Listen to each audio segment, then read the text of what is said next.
Hello everyone, I am here with Chelsea Pinner. She's the love mentor. Hi Chelsea, how are you today? Hello, I'm great, thank you. How are you? I'm amazing to talk to you.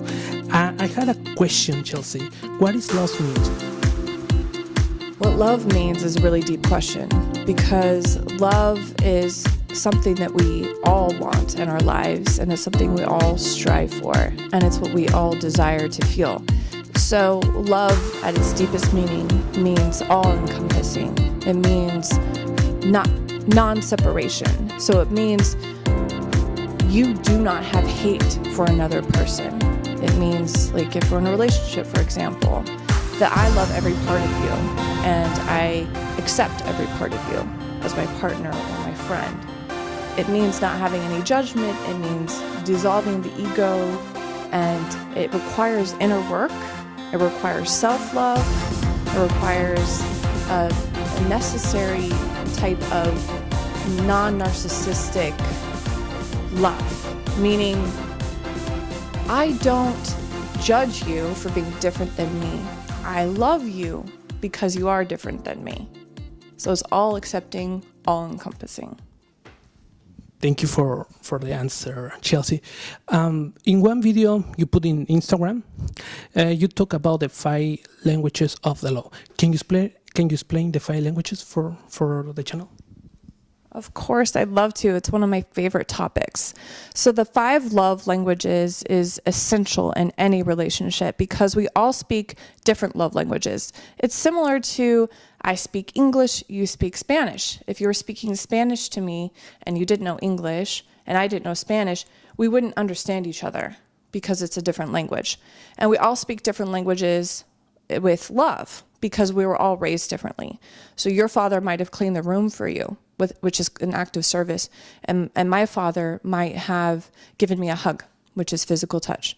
So that means I speak a different love language because that's what I learned growing up than you do. So we have to speak each other's love language so that each other feel loved.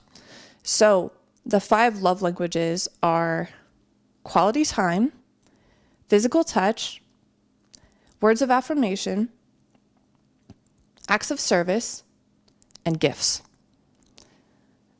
Would you like me to go over what each love language is? Of course. Can you explain each point? Okay.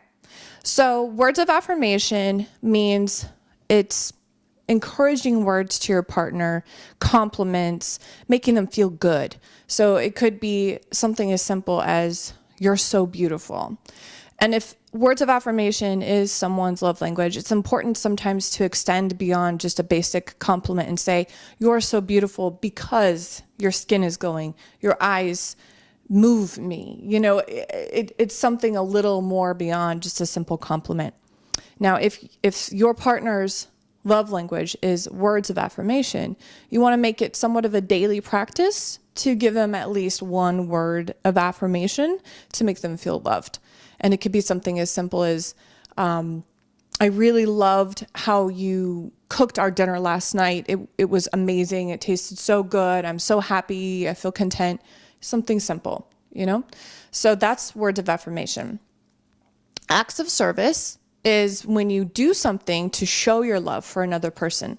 So it could be washing the dishes. It could be vacuuming. It could be mopping the floor. It could be washing their car, paying bills. It's something that goes beyond just simple words. It's actually showing them with an action that you love them. And if your partner has this as the love language, it's really important that you practice this and show them with an action instead of just saying, "I love you, go and wash the dishes," you know, show them. The next one is quality time. So quality time is different than just spending time together. When someone's love language is quality time, that means that you actually have to be present with them in that moment. And you have to spend a good amount of time with them, maybe at least an hour, looking them in the eyes and telling them that you love them and asking them how their day was and really just focusing on them. No telephone, no TV, no distractions. That's quality time. And when someone has this as a love language, they feel like pretty much neglected if they're not getting this from their partner. So it's essential that you make sure that you put it in your calendar or whatever you need to do to remind yourself to make sure you spend quality time with your partner. So the next one is gifts. Gifts means, some people think, oh, it's diamonds and cars and, big things, and that's great. Of course, your partner is going to be very happy if they get diamonds or a car. However, or gold. Yeah, watches, anything.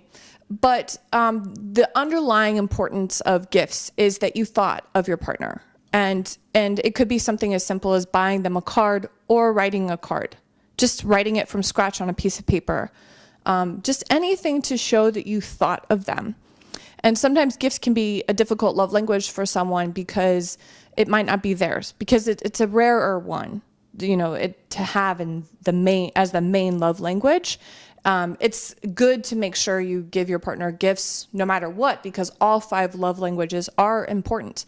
But people do speak primary love languages. So if gifts is your partner's primary love language, an idea you can do is maybe take notes of, whenever they say, oh, I really want this, or I really need this, take a note in your phone or write it down.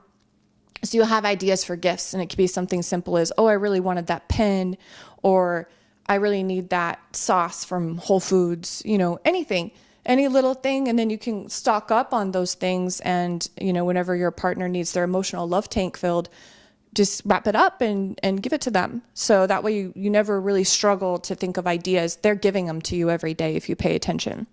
That makes sense? It does. Yeah. It does make sense. The last one, there's one more. Okay. And it's physical touch.